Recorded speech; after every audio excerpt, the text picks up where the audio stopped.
धुंधकारी महान दुष्ट व्यक्ति अपने पिता को मारता। धुंधकारी बड़ा हो गया ना, कई बार बच्चे लाड़ प्यार में बिगड़ जाते हैं। बच्चों के बिगाड़ने में मां का सबसे बड़ा हाथ होता है। मां नहीं नहीं मारो मत मेरे बेटे को, पापा ने डांटा और बचा लेती है।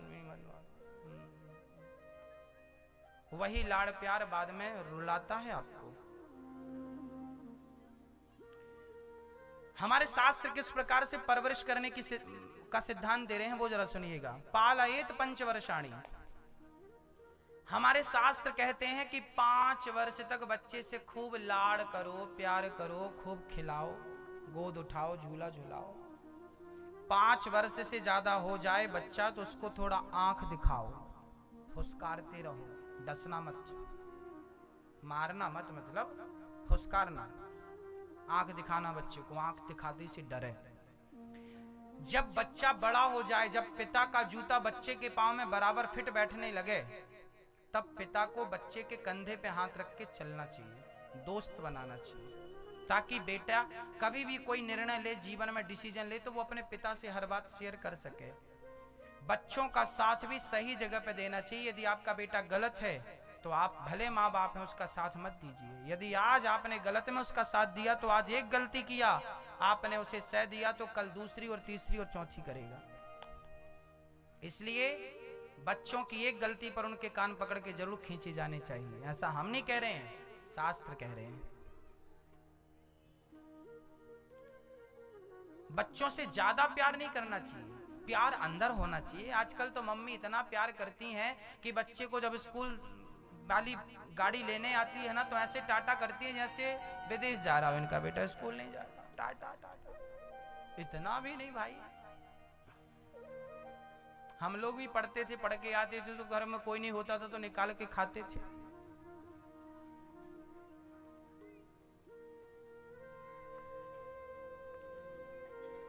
बहुत ज्यादा प्यार नहीं।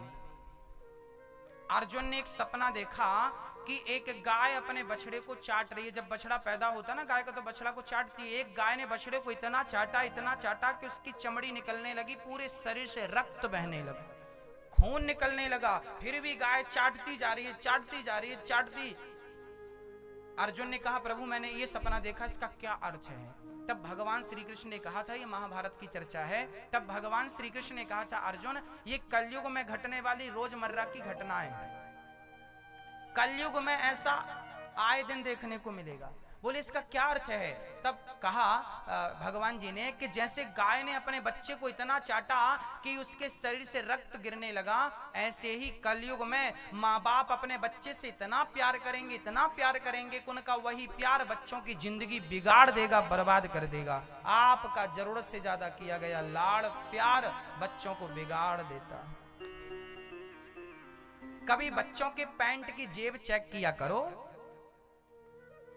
हाँ, कभी कभी बच्चों का मोबाइल भी चेक किया करो कि व्हाट्सएप में किससे बातें चल रही हैं। कभी अपनी बिटिया का मोबाइल चेक करना चाहिए आपको स्ट्रिक होके, कभी अपने बेटे का मोबाइल चेक करना चाहिए, और बेटे का पैंट चेक करना चाहिए। सिगरेट की 2-4 पॉकेट मिल ही जाएंगी आपको।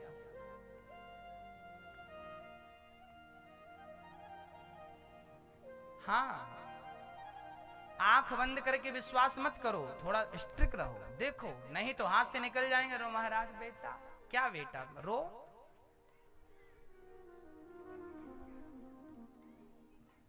आत्मदेव जी महाराज ध्यान नहीं दे पाए अपने बच्चों पर, धुंधकारी बिगड़ गया, शराबी बन गया, जुआड़ी बन गया, जो गंदा काम था सब करता धुंधकारी। एक दिन पिता से बोला चलो पिताजी पैसे दो हमें। पिताजी ने कहा बेटा पैसा तो तूने सारा जुआ में समाप्त कर दिया, बचा ही कहां। जब नहीं दिया तो लाठी उठाई और पिता की पीठ में 2-4 डंडे जमाए। इतनी लाठियां बरसाई, इतनी लाठियां बरसाई, पिताजी रोने लगे। हे भगवान, जब बेटा नहीं था तो भी रोना पड़ा, बेटा मिल गया तो भी रोना पड़ा, क्या करें? जिंदगी का लड्डू है ही ऐसा, जो खाए वो भी पछताए, जो ना खाए वो भी। बेटा जिनके नहीं है वो भी रो रहे हैं, और जिनके हैं उनसे जाकर पूछो भी ज्यादा रो रहे हैं, ब्याज सहित रो रहे हैं। जिनके नहीं है उनकी एक ही समस्या है कि बेटा नहीं है, और जिनके है उनकी कितनी समस्याएं गिनो। महाराज जी बेटा है पर बड़ा नालायक, सुनता नहीं, पहली महाराज जी है शादी नहीं हो रही है, दूसरी समस्या शादी नहीं हो रही, हो गई महाराज जी बहू बिल्कुल पिशाचिनी आई है, डाकनी पिशाचिनी। तीसरी समस्या महाराज जी बहू है वो रोटी नहीं देती। चौथी समस्या अभी बहू नहीं थी, अब है तो रोटी नहीं मिल रही। मतलब जिनके बेटा नहीं है वो केवल एक के लिए रो रहे हैं कि बेटा नहीं है, और जिनके है वो बेटा है तो नालायक निकल गया, बहू भी नालायक निकल गई, और पोता नहीं हो रहा बहू के, बेटा नहीं हो गया तो वो ही नालायक है, और बहू ने हाथ पकड़ के घर से निकाल दिया। लो अब और ये रोना जो है मिटता नहीं है, लगता है अब सुख मिलेगा, अब सुख मिलेगा, अब सुख मिलेगा, मिले ही नहीं। जिंदगी पूरी होने को आई, सुख के सपने देखते देखते जीवन पूरा हो रहा है। सुख कब मिलेगा राम जाने, हम मरने में मिलेगा। हाँ? मृत्यु ही सबसे बड़ा सुख है। हाँ, आजादी पाना हो तो क्या करना पड़ता है। एक तोता था, पक्षी, कबूतर, पिंजरे का पक्षी। एक तोता था, गुरुजी से बोला गुरुजी हम पिंजरे में हैं, आप कोई ऐसी कथा सुनाओ कि हम पिंजरे से छूट जाएं, हमें जेल में बंद किया लोगों ने। तो गुरुजी ने कहा तेरे को कान में मंत्र देंगे। यहां गुरुजी ने तोते से कहा सुन, क्या बोले, कल मर जाना,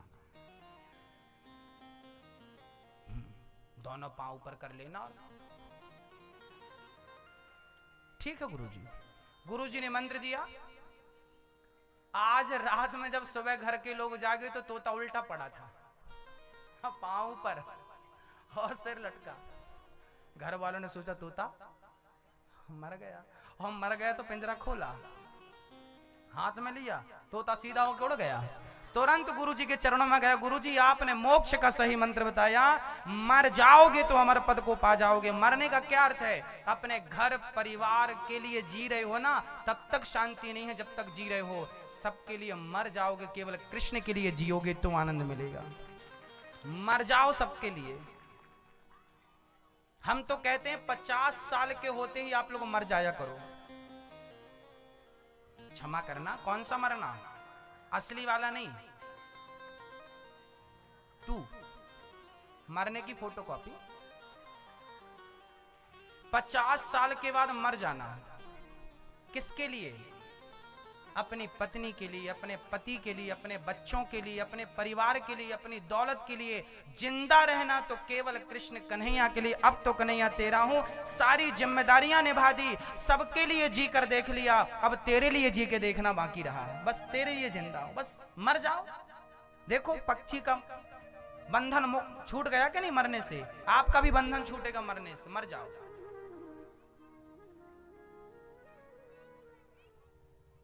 हाँ, श्री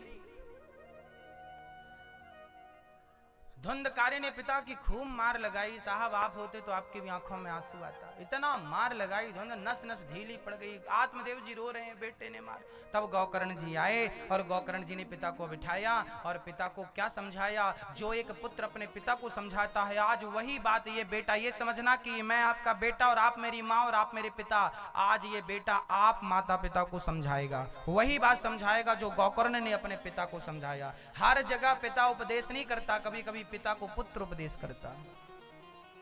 आज अपने पुत्र का उपदेश सुनिएगा। एक पुत्र क्या चाहता है, सच्चा बेटा क्या चाहता है और सच्चा पिता क्या चाहता है। गौकर्ण जी ने कहा कि देहे स्थिमांस रुधरे भीमतिम त्यजत्वम जाया सुता दिशु सदा ममता विमुंच पश्यानिशं जगदिदं क्षणभंगनिष्ठं वैराग्य राग रसिको भव भक्ति निष्ठः। गौकर्ण जी ने कहा पिताजी देहे स्थिमांस रुधिरे विमतिम त्यजत्वम, आप कह रहे हो मेरा बेटा मर गया, मेरा बेटे ने मुझे मारा, मेरी पत्नी ने धोखा दिया। आत्मदेव जी, आज गोकर्ण जी बोल रहे हैं, पिताजी ये तो बताइए, क्या ये पत्नी आपकी है? कई बार ना जो हमारा होता नहीं उसको हम अपना मानते हैं। अच्छा, यहां जितने लोग बैठे हैं, आप लोग दिल में हाथ रख के बताइए, क्या बेटा आपका है? बेटी आपकी है? आखिरी में अकेले ही रह जाओगे? जीवन भर कहते रहे बेटा मेरा, बेटी मेरी, अकेले? हाँ हाँ। अरे बेटा बेटी की छोड़ो, ये शरीर क्या आपका है? यदि ये शरीर आपका है तो बुढ़ापे में कम दिखने लगता है। आपने रोका क्यों नहीं? आंखों को कम क्यों देख रही हो? यदि ये शरीर आपका है तो बुढ़ापे में हाथ कमजोर पड़ गए, आपने रोका क्यों नहीं? शरीर आपका था तो बुढ़ापे में कमर कमजोर पड़ गई, रोका क्यों नहीं? घुटने कमजोर पड़ गए, रोका क्यों नहीं? आपका शरीर था तो दांत गिर गए, रोका क्यों नहीं? आपका शरीर था तो बुढ़ापा में एक कदम चला नहीं जाता, रोका क्यों नहीं? इसका अर्थ यह है कि शरीर भी मेरा। जब ये शरीर ही अपना नहीं है तो हम किसकी गारंटी लें कि ये हमारा है? आप लोग पूर्ण रूप से भ्रमित लोग हैं। आपको भ्रम है कि ये मेरा है, ये मेरा ना। आपको आज मैं आपका भ्रम तोड़ने आया हूं कि ना बेटी ना बेटा ना पत्नी ना पति, बेटा बेटी पत्नी पति की छोड़ो, ये शरीर भी तुम्हारा नहीं है, ये भी किराए का है। हाँ हाँ मेरी माँ, ये किसका है? एक दिन शरीर छोड़ के जाना पड़ेगा कि नहीं? कौन कौन जाएगा? सब जाएंगे। आप नहीं जाना, बस आप बैठे रहना। हाँ, आप कसम खा के आई हो जाएंगे ही नहीं। तो जीना 500 साल तक। घर वाले रोज प्रार्थना करेंगे भगवान अब तो उठा लो। ज्यादा जीना भी दुश्वार है। 100 साल के हो जाओगे ना तो नाती पोता भगवान से यही मांगेंगे, भगवान उठा लो। हाँ या ना? इसलिए कहता हूं मान लो।